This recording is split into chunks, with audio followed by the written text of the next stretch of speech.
Hello दोस्तों, स्वागत है एक बार फिर से आपका मेरे चैनल पे लीगलीज 127 पे। दोस्तों, सभी को सबसे पहले नवरात्रि की हार्दिक शुभकामनाएं। जय माता दी। आज की वीडियो में मैं बात करूंगी कि अगर पत्नी आपको और आपके रिश्तेदारों को झूठे केसों में फंसाती है या धमकी देती है, तो किस तरह से, ऐसे कौन से एविडेंस है जिन एविडेंसों की हेल्प से आप अपने रिश्तेदारों को हटा सकते हैं और बल्कि उल्टा पत्नी को ही सजा हो जाएगी और वो जो जितने भी केस कर रखी है ना, वो केस भी हार जाएगी और उसको भी सजा होगी। या फिर पत्नी ने केस कर चुकी है आप पे, ठीक है, रिश्तेदारों को भी फंसा दिया साथ में साथ झूठे मुकदमों में।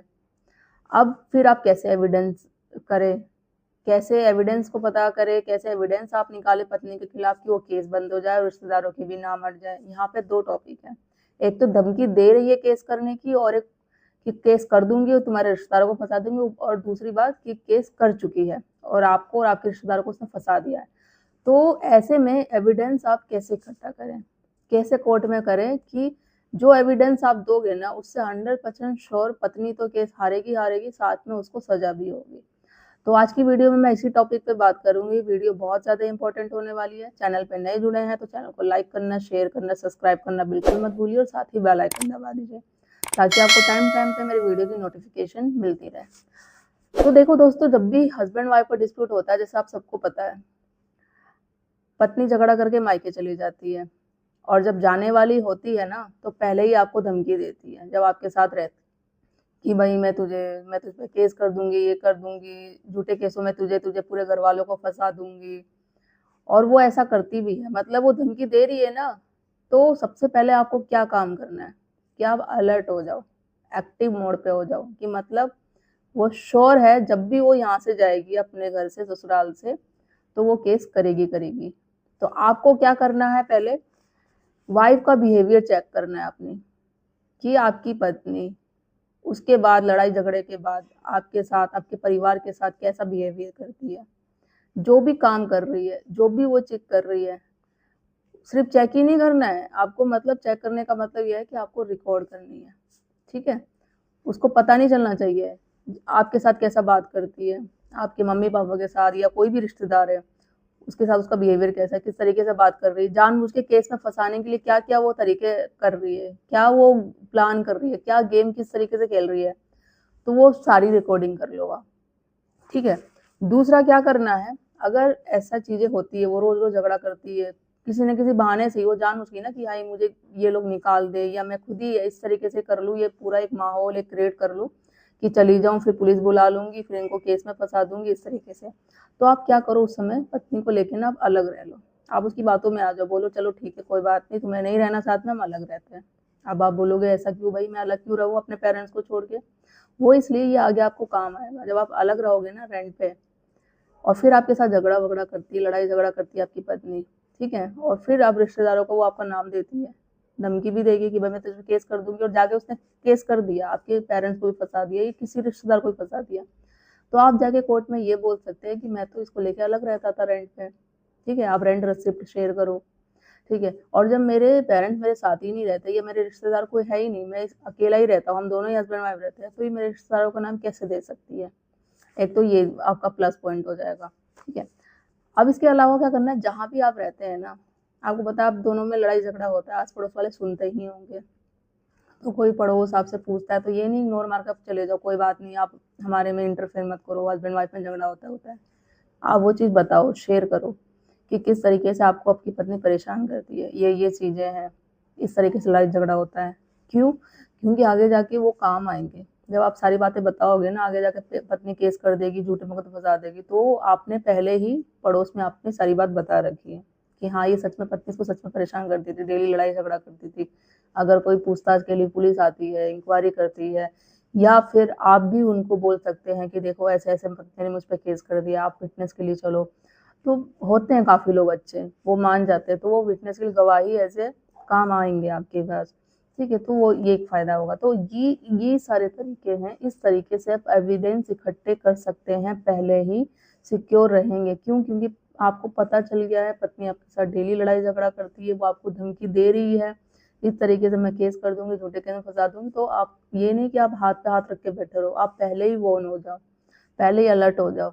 अब आपको एविडेंस इकट्ठे करने हैं, क्योंकि वो तो अपना प्लान कर रही है, गेम खेल रही है। अब आप बचने के लिए भी तो एविडेंस इकट्ठे करोगे ना। आप कोर्ट में ये साबित कर पाओगे ना कि भाई जो पत्नी ने आरोप लगाई है, जो एलिगेशन मुझ पे लगाई है, जो उसने झूठे केसेस मुझ पे लगाए हैं ये मेरे परिवारों पे, वो सारे गलत हैं। और गलत किस बेस पे? क्योंकि आपके पास प्रूफ है सारे। ये सारे एविडेंस आप बाकायदा कोर्ट में पेश करोगे। तो आप लिख के ले लो, पत्नी केस 100% श्योर वो हारेगी हारेगी। और हो सकता है कोर्ट के जो भी अधिकार है उनका मिसयूज करने के लिए या उसको सजा भी मिले, ठीक है।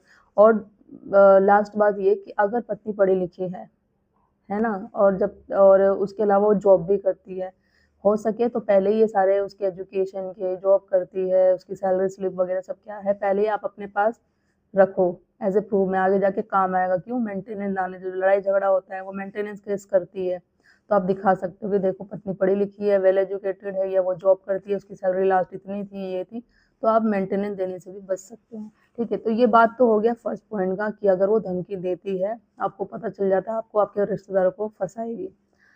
आप सेकंड पॉइंट है कि उसने केस कर दिया है आप पे, आपके रिश्तेदारों को, पेरेंट्स को भी फंसा दिया है। अब इस केस से कैसे बचा जाए भाई? कैसे एविडेंस लिया जाए? किस तरीके से आप अपने आप को या अपने रिश्तेदारों को, अपने माँ बाप को बचा सकते हैं, ठीक है। आपको क्या करना है कि आप अपने, अब एविडेंस बनाने हैं, आप अपने ना पति से पत्नी के पास जाओ मिलने के लिए। पत्नी के पास मिलने के लिए जाओ, 1-2 लोगों को लेके जाओ साथ में।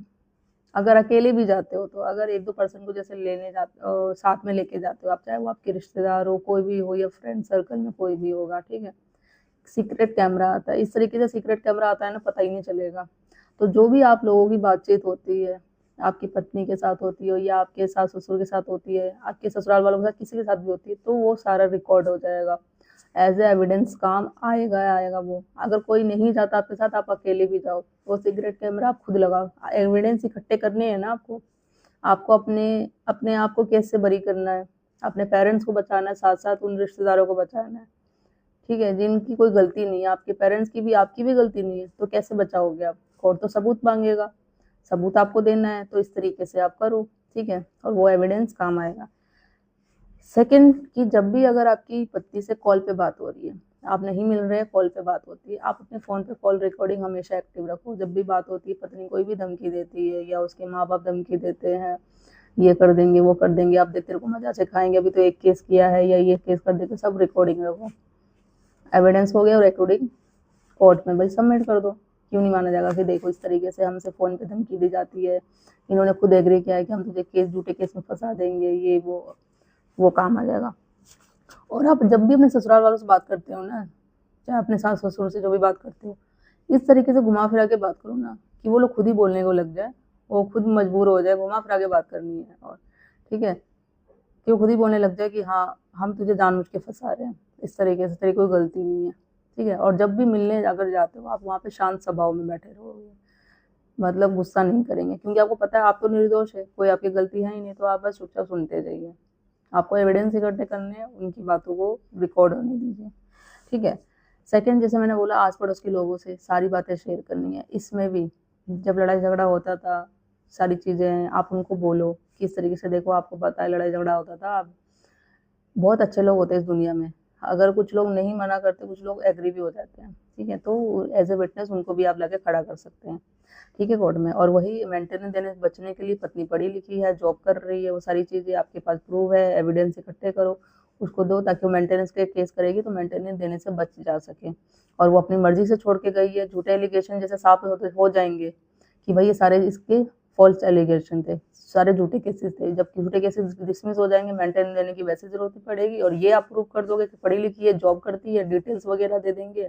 अगर रिकॉर्ड्स आपके पास नहीं भी नहीं है ना, तो कोर्ट में एप्लीकेशन लगा के 91 या 97 की है, वो कोर्ट से आप अपने एडवोकेट को बोलोगे तो वो आपको डिटेल्स भी ला के दे देंगे, तो उसमें मेंटेनेंस देने से आप बच सकते हैं, ठीक है। तो ये सारी चीज़ें, और ये सारी चीज़ें जब आप कर लेंगे ना, ऐसे एविडेंस दे दोगे, अब लिख के ले लो, 100% श्योर है पत्नी 100% केस है जो वो हारेगी हारेगी, और उसको सजा भी होगी, ये आप लिख के लिखिए। क्योंकि बहुत सारे हस्बैंड, जब लड़ाई झगड़ा होता है या वो धमकी देती है आपको, आपके पेरेंट्स को फंसाने की, रिश्तेदारों को, तो वो एक मेंटली और ये टेंशन में आ जाते हैं कि भाई क्या करें, इस तरीके से क्यों आ रहा है, हमारी लाइफ ही खराब हो गई, पत्नी ने ये कर दिया वो कर दिया। तो वो सोचने से बेहतर है आप पहले ही अलर्ट हो जाओ। एविडेंस अगर वो अपना प्लान कर रही है, गेम कर रही है, तो आप भी अपने बचने के लिए केस को पहले ही एविडेंस इकट्ठे करने लग जाओ।